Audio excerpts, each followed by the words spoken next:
Señor les bendiga. Damos gracias a Dios por estar esta mañana en su casa y nos gozamos de poder estar juntos, ¿verdad? Eh, y celebrar, estamos celebrando hoy con los niños, ¿verdad? Eh, Así que es un gusto tremendo. Saludamos a todas las visitas presentes. Gracias a Dios porque Jessica y su mamá también están aquí después de un aparatoso accidente, ¿verdad? El Señor le- mira, se lo digo.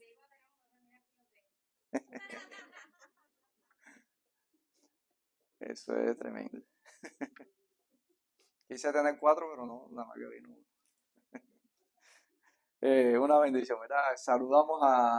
Bueno, vamos a presentar a 2 niñitos y tenemos aquí otra familia también, un matrimonio atrás de Ronald ahí.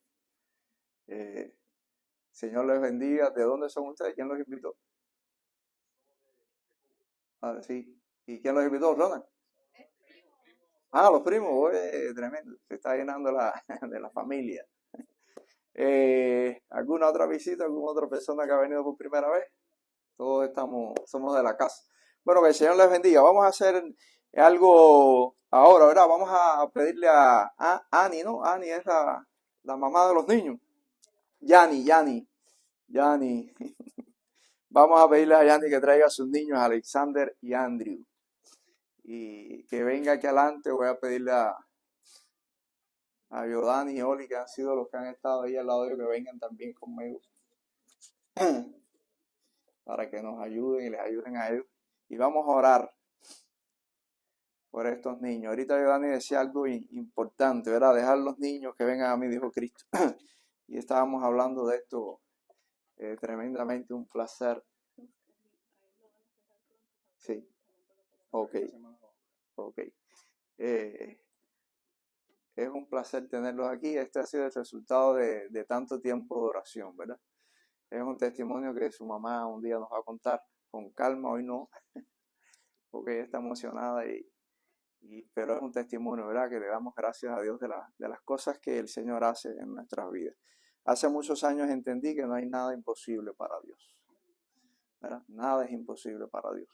Cuando he visto en mi vida tantas cosas de que Dios hace cuando uno se pone en las manos del Señor, que es incalculable. A veces la gente me dice, no, eso es en el Antiguo Testamento. El Dios del Antiguo Testamento sigue siendo el Dios del Nuevo Testamento y el Dios de nuestros días también, ¿verdad? Así que el Señor sigue siendo el mismo. Lo mismo que hizo antes, lo sigue siendo ahora. Quiero compartir con ustedes y dejarles para esta familia, deseándoles las más ricas bendiciones del Señor. Y nos vamos a poner de pie, lo voy a pedir a la congregación.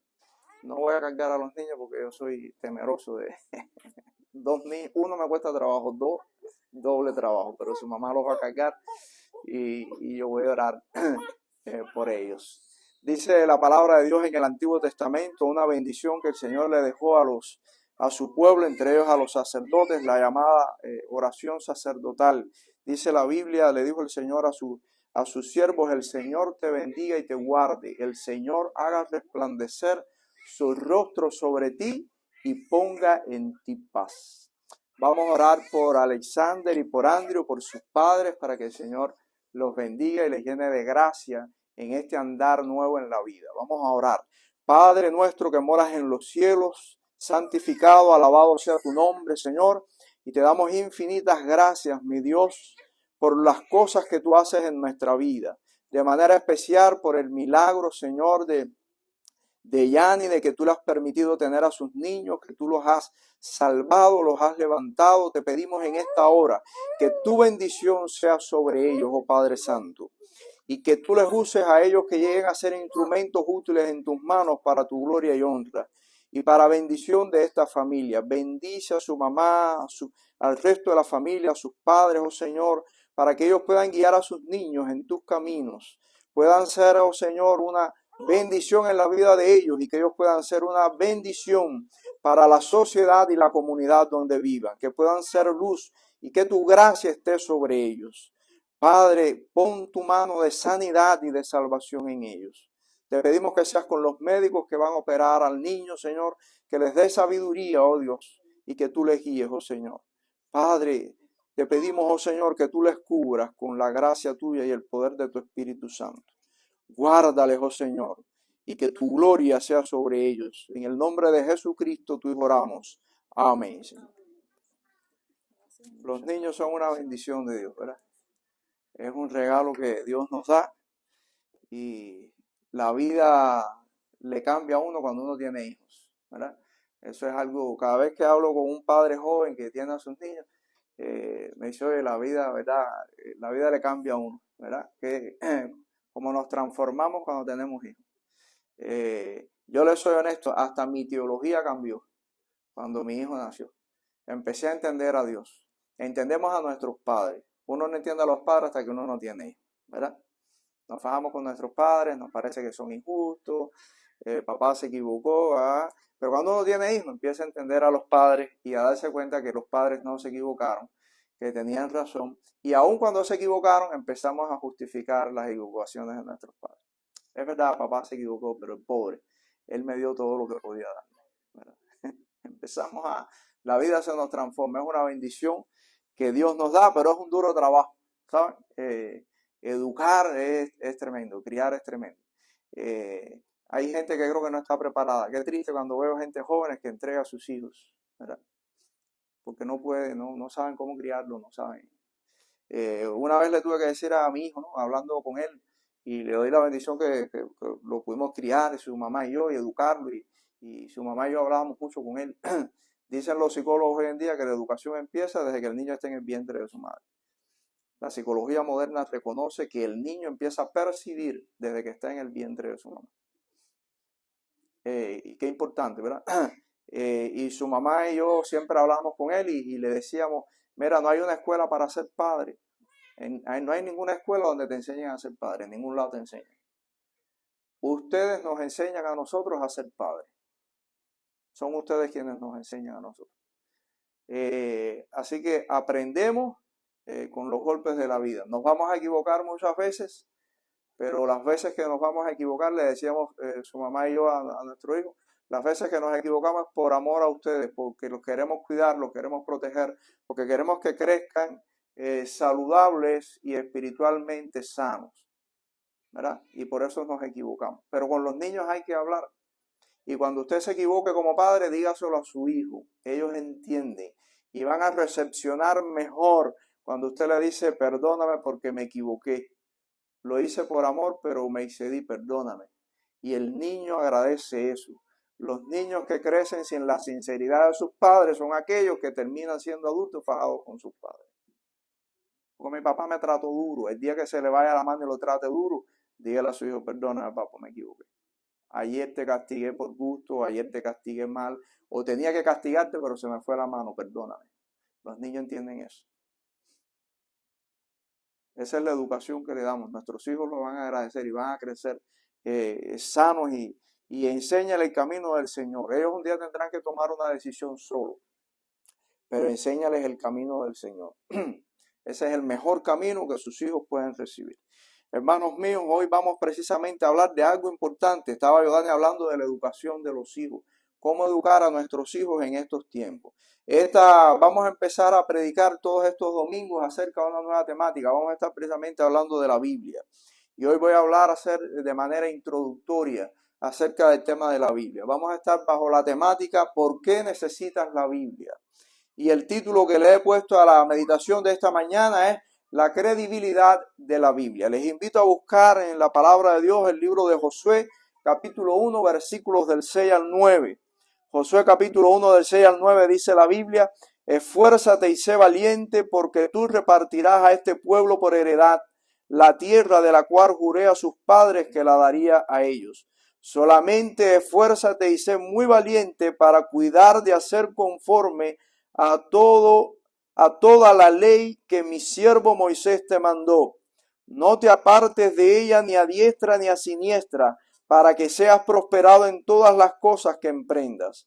Nunca se apartará de tu boca este libro de la ley, sino que de día y de noche meditarás en él, para que guardes y hagas conforme a todo lo que en él está escrito, porque entonces harás prosperar tu camino y todo te saldrá bien.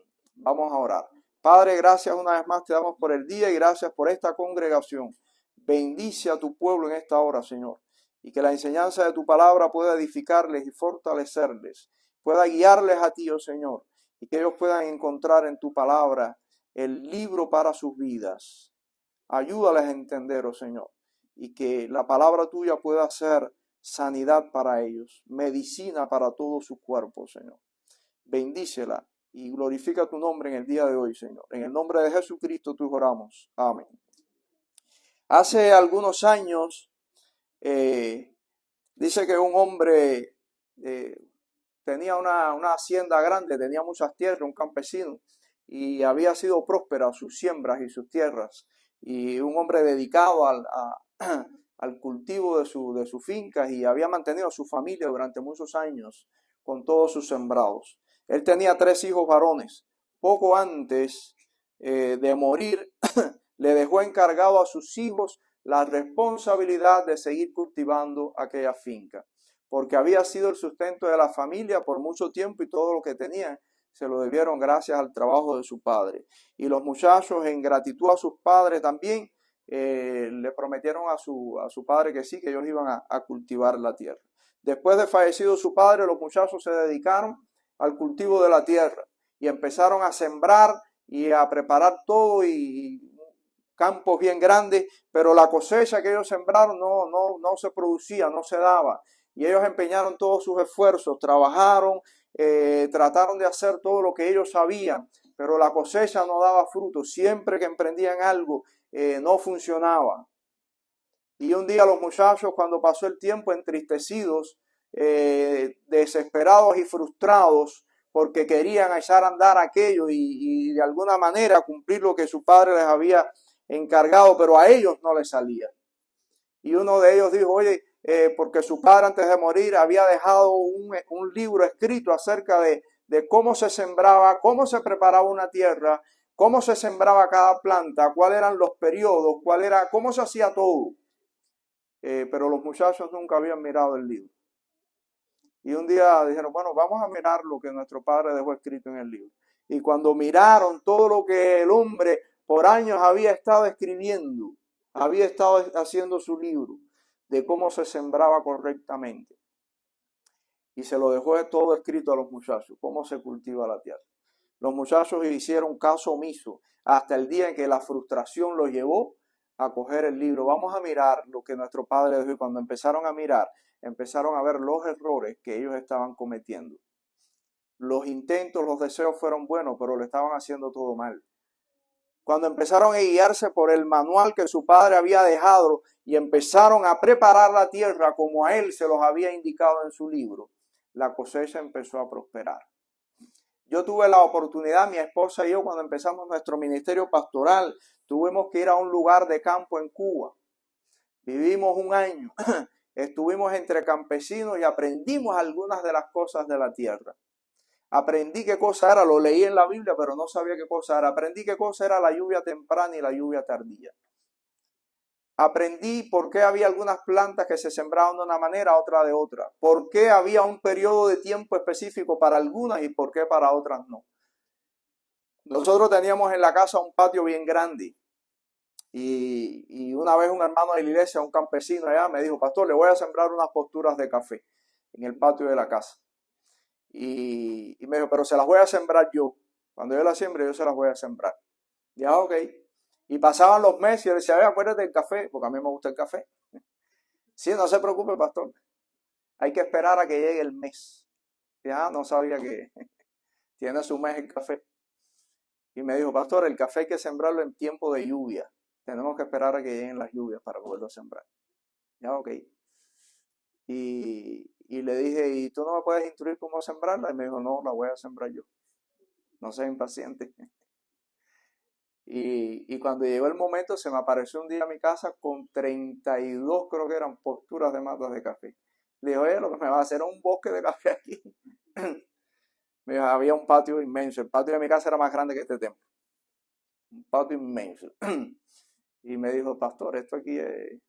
Y entonces cuando me sembró las maticas de café aquella, no se dieron de fuego porque pasó un ciclón y arrasó con el patio y con todo Logré salvar creo que una sola matica y la traje después para... Yo vivía en el campo y me la llevé después para la ciudad y allá se dio en la ciudad la matica.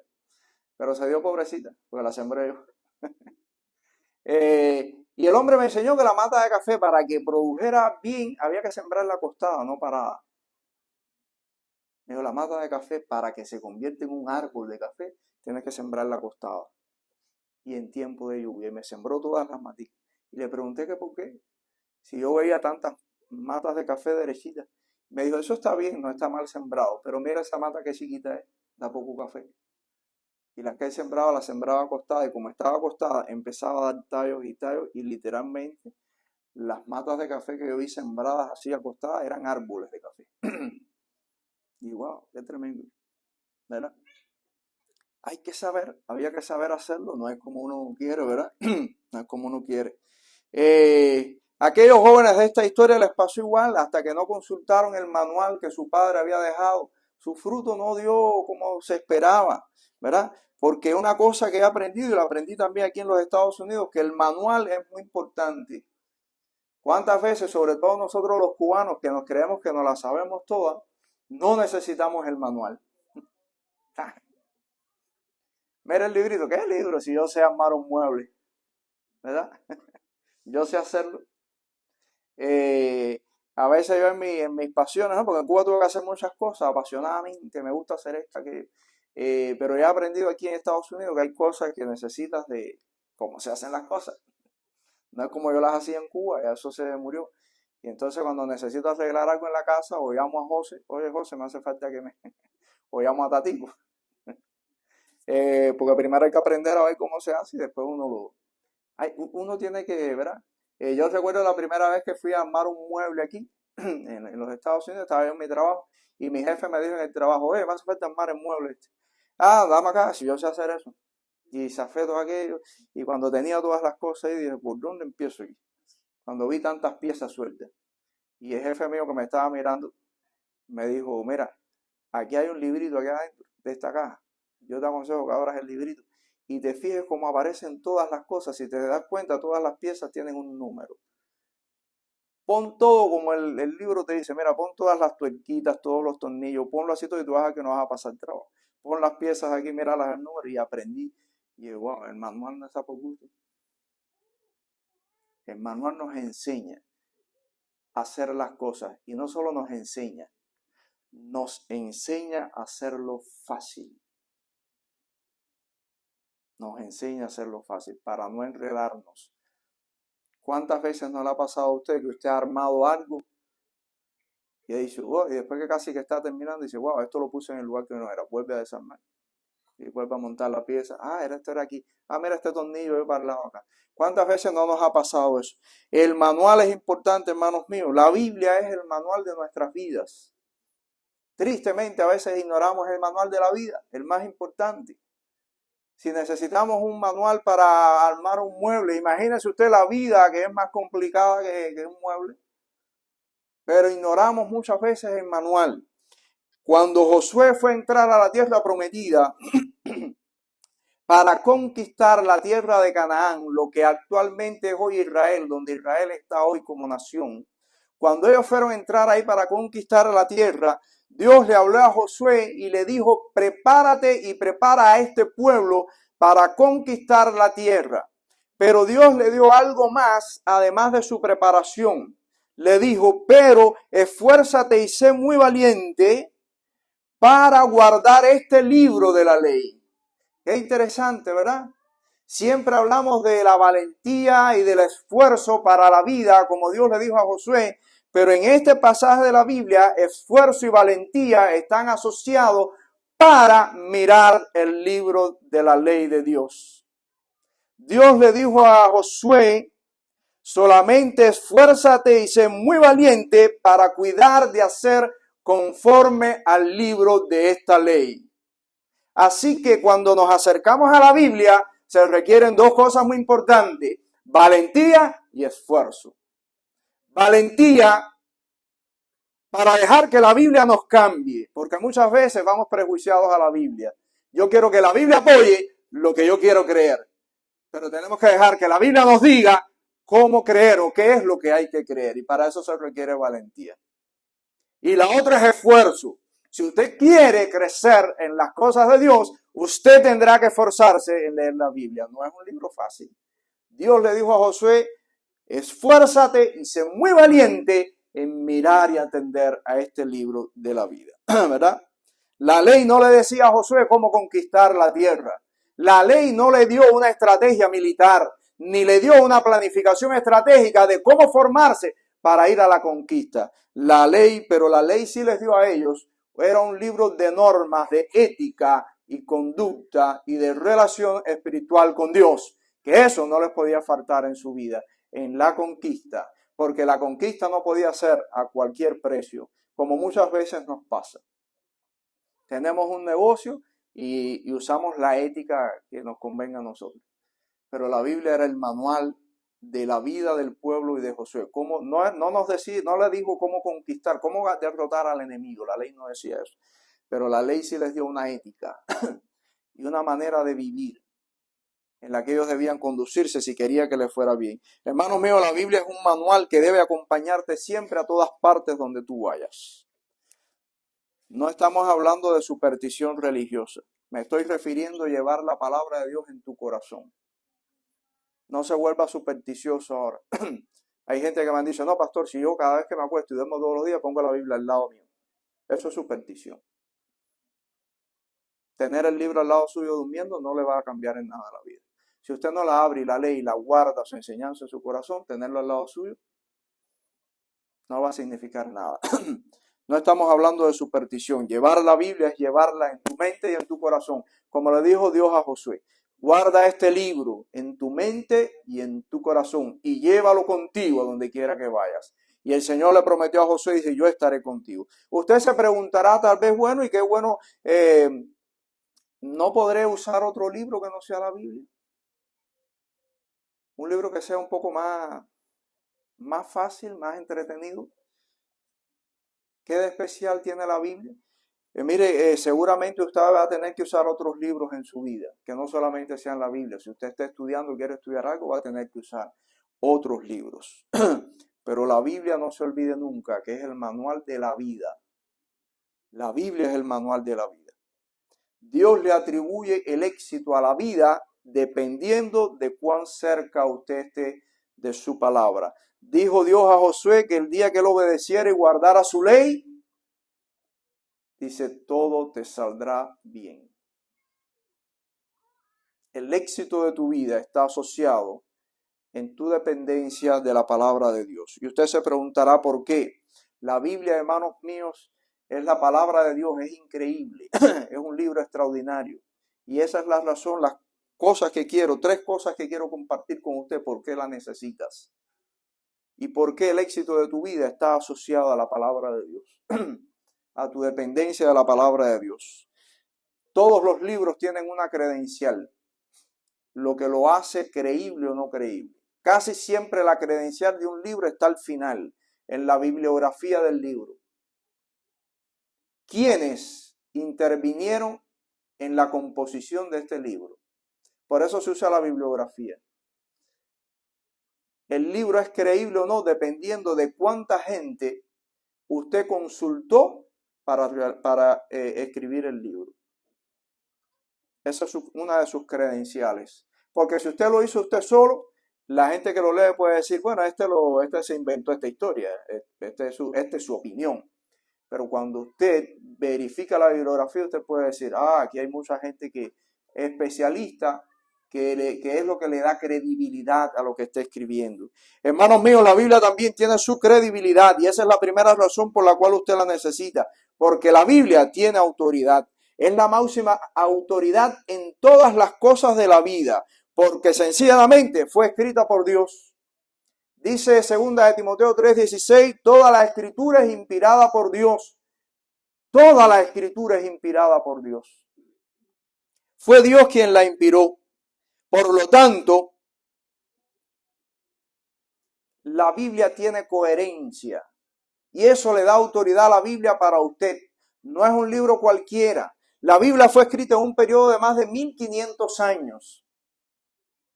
Intervinieron más de 60 autores, o un aproximado de 60 autores. Se escribieron en épocas diferentes. Y usted puede decir, bueno, ¿y eso qué? Mire, la época en la que se escribió la Biblia, no había internet, no había la facilidad de decir, te voy a pasar mi copia para que sepas lo que yo escribí. Eso es lo que le da a la Biblia en parte la credibilidad, que muchos autores de sus autores escribieron en épocas diferentes. No estamos hablando de que uno lo escribió en el 2023 y el otro en el 2024. No, estamos hablando de esos periodos de 100, 200 años de separación entre un escritor y otro, que no tenían acceso a lo que él escribió, no tenía acceso el otro para saber qué había escrito. Sin embargo, no hay contradicción en sus escrituras. No hay contradicción. Tiene coherencia. Cuando usted lee todos los escritos de la Biblia y usted empieza a mirar la Biblia desde el Génesis hasta el Apocalipsis, usted se da cuenta que todo concuerda. De hecho, cuando un libro termina, empata con el otro. Y uno dice, ¿cómo los autores no se pudieron poner de acuerdo? Alguien se los tiene que haber dicho. Dice la Biblia que toda la escritura es inspirada por Dios, tiene coherencia. Escribieron diferentes autores con diferentes estados de ánimo. Algunos eran muy efusivos y muy dinámicos. Otros escribieron bajo estados depresivos. El rey David fue uno de los que escribió bajo depresión muchas veces. Job dictó su vida bajo un estado crítico de tremendas pruebas en su vida, de enfermedad y pérdida de muchas cosas importantes en su vida. Sin embargo, nunca perdieron el sentido de lo que se estaba escribiendo, porque fue Dios quien los inspiró. Escribieron personas como reyes, sabios, profetas, pero escribieron también campesinos y pescadores. Gente con mucho nivel cultural, otros sin ningún nivel. Pero era Dios quien los estaba guiando a escribir. Eso le da credibilidad y autoridad a la palabra de Dios. La Biblia también es un libro científicamente demostrable. Hoy en día la gente, si no es científicamente demostrable lo que leo, no tiene credibilidad. Y hoy la ciencia pretende que todo lo que ellos dicen sea científicamente demostrable. Iván Varas, un escritor, publicó hace poco un artículo en internet hablando sobre la educación bajo el título Tendencias predominantes de la educación contemporánea. Y tratando de justificar científicamente la educación, dijo lo siguiente: el pensamiento científico parte de problemas sugeridos por la observación de cosas y sucesos de la experiencia. Es decir, nace de una experiencia y a partir de ahí empieza la investigación científica. Un suceso y se empieza a estudiar científicamente. La segunda cosa que él dice, que para que algo sea científico, es que trata de entender esas cosas observables, descubriendo en ellas algún orden sistemático. Es decir, esto sucedió, pero ahora se repite la experiencia sistemáticamente. Y en tercer lugar, dice él, y la prueba final de la cual somete las leyes que sirven como instrumento de explicación y predicción consiste en la concordancia con tales observaciones. Es decir, tiene que concordar con la realidad. La Biblia, como palabra de Dios, primera, es la revelación de Dios que se da en un contexto observable. La Biblia nace en un contexto histórico determinado, bajo circunstancias determinadas para personas que estaban viviendo determinados problemas. Y la Biblia nace para dar respuesta a los problemas que la gente tenía en su momento. Así que concuerda con la primera ley científica, que nace a partir de un suceso determinado es decir, nace de ahí la investigación. La Biblia nace a partir de un suceso determinado. Ejemplo de ello es el pecado, el afán, la ira, el perdón, el amor, el matrimonio, las guerras, las infidelidades, y podemos poner todos los temas que los seres humanos viven. Y la Biblia nace para dar respuesta a todos esos conflictos humanos. En segundo lugar, es sistemática, porque constantemente se repiten los mismos sucesos y Dios sigue dando la respuesta a esos mismos sucesos. Es decir, tiene respuesta para todos los problemas que usted tiene en su vida. Y en tercer lugar, y por último, encaja perfectamente con la realidad. Responde a la realidad sistemática en la que el ser humano está envuelto día a día. Son experiencias reales donde podemos ver la mano de Dios de manera real. Y lo podemos ver. Hoy tenemos un ejemplo aquí, ¿verdad? Y cuántas cosas no hemos visto en nuestra vida. Cada uno de nosotros tiene algo que contar. En base a nuestras creencias, lo que hemos creído de la palabra de Dios. Una de las cosas que Dios dice en su palabra es que el ángel de Jehová está a nuestro alrededor. Nos defiende y nos cuida. A lo mejor en algún momento en su vida usted cree que Dios no lo cuidó y sufrió un determinado problema, un accidente, algo.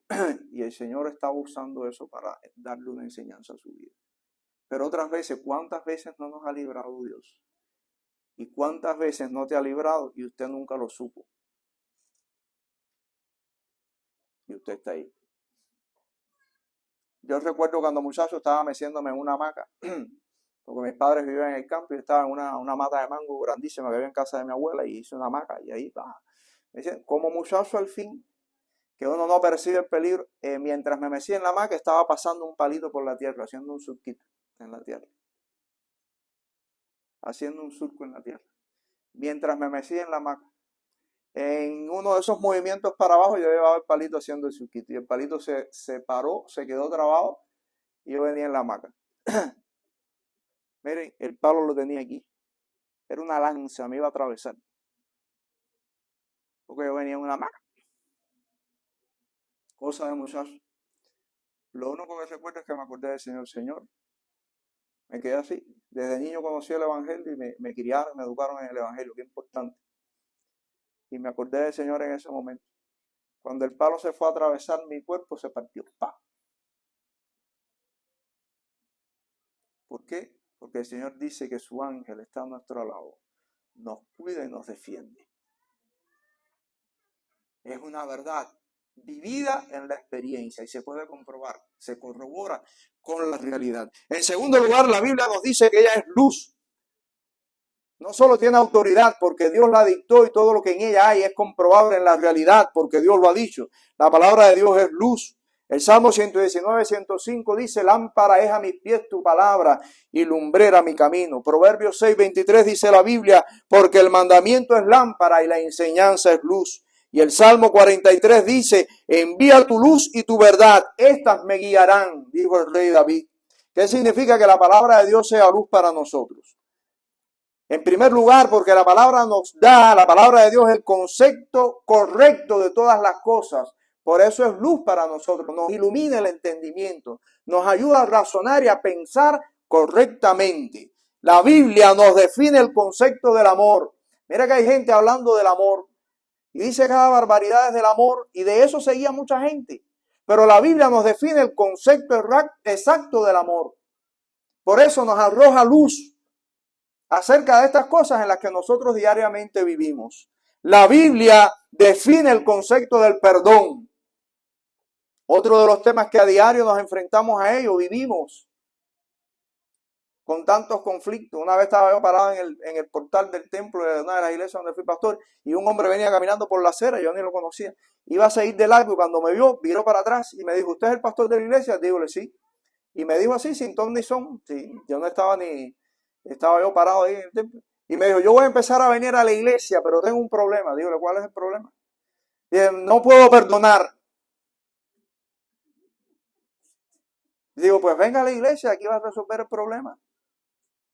No, hasta que yo no resuelva mi problema, pero no puedo perdonar. Y ese es tu problema, que no lo puedes perdonar. Tenía problemas con el perdón.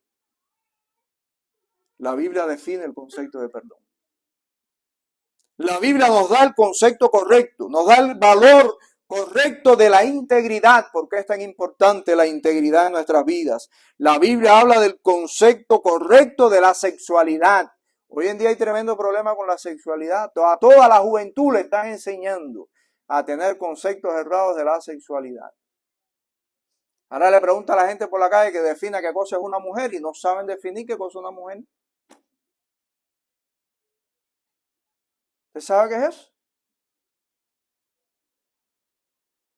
Ni las mujeres, he visto entrevistas a mujeres en la calle, defíname qué es una mujer. El concepto que se está llevando hoy en día, con respecto a la mujer es que es una construcción cultural. Eso es una mujer. Eso está bueno cuando usted está fajado con su esposo, un argumento. Usted es una construcción cultural, échese para allá.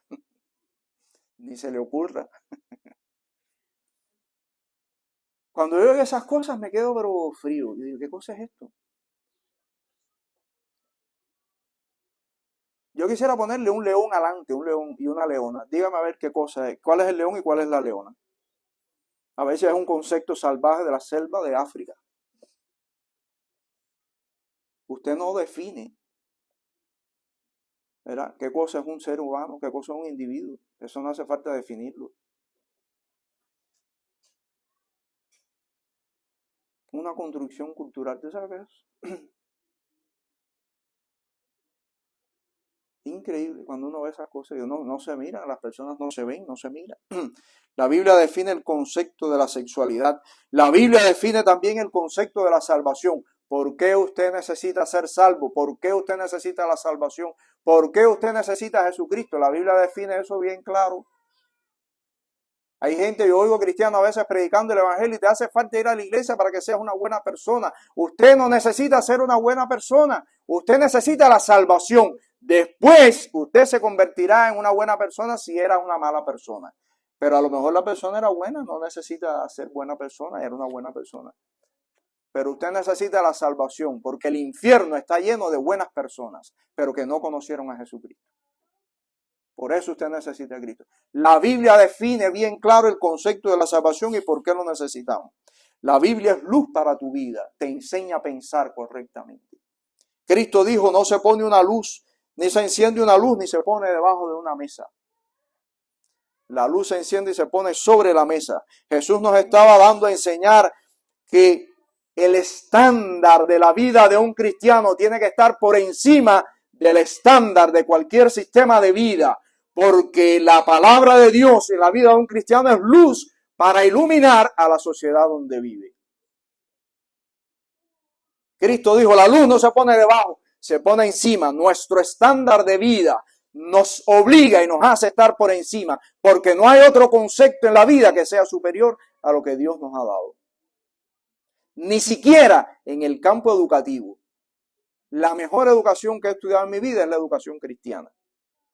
¿Usted sabe por qué? Porque la educación cristiana piensa en la formación de una vida, no piensa en dar información solamente. Piensa en la vida que está recibiendo esa información. Yo quiero que esa persona sea una persona socialmente útil. La educación cristiana no piensa en el programa, cumplir un programa. Por eso en nuestro mundo hoy la gente se fija y no importa. Lo que importa es aprobar, aprueba. Te ganaste los créditos. El cristiano no dice, sí, es bueno que apruebes, pero me interesa que aprendas lo que estás recibiendo. Porque eso es lo que va a cambiar tu vida. Por eso Jesús dijo, la luz se pone encima, tiene que ir por encima. El estándar educativo cristiano tiene que estar por encima de cualquier estándar de la sociedad. El cristiano que es deportista tiene que ser un buen deportista, tiene que estar encima de los demás. El cristiano que educa tiene que estar por encima, porque eres luz, porque la palabra de Dios es luz. Para la persona puedan tener una orientación. Y por último, la palabra de Dios es vida. Dice la Biblia. Es autoridad, es luz y es vida. Necesitamos la Biblia porque es vida para nosotros. El Salmo 119, 25 dice, abatida hasta el polvo está mi alma, vivifícame según tu palabra, dijo el salmista. Abatida hasta el polvo está mi alma, vivifícame según tu palabra. Hebreos 4:12 dice la Biblia, la palabra de Dios es viva y es eficaz. ¿Qué significa que sea viva? Vida es estar de pie, hermanos míos, es estar activo, dinámico. Vida es estar activo, es estar uno de pie, no estar dormido, ¿verdad? Hay gente que uno tiene que decir, oye, despierta, compadre, estás entretenido en la vida, despierta, abre los ojos, porque la vida es eso, es estar dinámico, es estar despierto, ¿verdad? Deuteronomio 28, del 1 al 2, dice la palabra de Dios que el Señor le puso al pueblo de Israel muchas bendiciones, Pero la condición para las bendiciones era la obediencia a la palabra. Dice, si cumples y guardas todo lo que está escrito en este libro de la vida, y aparecen una serie de bendiciones. Te bendeciré en tu entrada y en tu salida, bendeciré tu trabajo, bendeciré tu tierra, bendeciré tu país, bendeciré el fruto de tu vientre. ¿Cuántas bendiciones? Por la obediencia a la palabra, porque estar vivo es parte de la condición de lo que la Biblia hace en tu vida. La vida es lo opuesto a la muerte. La vida es lo opuesto al desánimo. La vida es lo opuesto a la depresión. La vida es lo opuesto a la destrucción. La vida es lo opuesto a la amargura. La vida es el opuesto a la infelicidad. Tener vida es ser opuesto a todo eso. Y lo único que te dará vida es la palabra del Señor. Hermanos míos, hasta el firme propósito de estudiar la Biblia. Ella es el manual de instrucciones de Dios para tu vida. Hasta el firme propósito de estudiar la Biblia y leerla. Aunque sea un versículo todos los días. Eso es importante. La Biblia es vida para nosotros. Te va a enseñar a vivir. Más cuando en esta vida tenemos tantos conflictos y problemas, tantos problemas emocionales, tantos problemas sociales. La palabra de Dios es nuestro aliento, nuestra fortaleza, nos da vida. Es increíble, pero la palabra de Dios da vida. Tenla. Dios le dijo a Josué, llévala contigo, atesórala, donde quiera que vayas. Guárdala en tu mente y en tu corazón. Es vida para ti. Nuestra vida está en el conocimiento de la palabra de Dios. Léela. No digas que no tienes tiempo. Llévala, sácala en una aplicación en el teléfono y ponla ahí y llévatela. Y cuando no tengas nada que hacer, no estás ocupado, abre la Biblia y ponte a leer aunque sea un versículo de la Biblia. Para que aprendas y conozcas y te instruyas en la vida. La palabra de Dios es increíble. No hace mucho una hermana que fue miembro de una iglesia nuestra en Cuba nos llamó a mi esposo y a mí. Estaba preocupada porque se había mudado de casa. Y en la casa nueva donde estaba, la niña tenía problemas para dormir. Y se levantaba gritando. Y me dijo, pastor, ¿qué hago? Y tú oras con tu niña antes de acostar todas las noches. Ora. Y te voy a dar algo. Coge la Biblia cuando te vayas a acostar con tu niña y léela en voz alta. Y le di los pasajes a leer. Léete Romanos capítulo 8. Léete Romanos capítulo 8. Dice la palabra de Dios que ni los principados ni las potestades tienen dominio sobre nosotros. Léela en voz alta. Es nada más que para recordarle a Satanás lo que la Biblia dice de él. Pero léela en voz alta. Y todas las noches leía la Biblia en voz alta para dormir a su niña y oraba. Problemas resueltos. La palabra de Dios dice, la Biblia, que ella es vida. Porque es la misma palabra del Señor. Es vida. Entonces, hermanos, mi exhortación. Todos estos domingos vamos a hablar de la Biblia. Hoy es a manera introductoria, pero vamos a hablar de los beneficios de lo que la Biblia hace en nuestras vidas. Y cómo la Biblia nos instruye para vivir en los diferentes temas de la vida. Porque es la palabra de Dios y el Señor nos conoce. Vamos a orar. Padre, gracias te damos por este día, gracias por tus bendiciones y gracias porque nos has dado tu palabra, Señor. Porque la has preservado a través de los años y porque tu palabra ha transformado a todo el que la ha leído, a todo el que la ha tenido y la ha creído, Señor. En todos los países del mundo. La Biblia, tu palabra, oh Señor, es especial. Porque es tu palabra que nos ha sido dada. Está por encima de cualquier constitución humana. La Biblia es vida para nosotros. Ayúdanos a interiorizarla, ayúdanos a leerla, a pegarnos a tu palabra en medio de estos tiempos en los que estamos viviendo.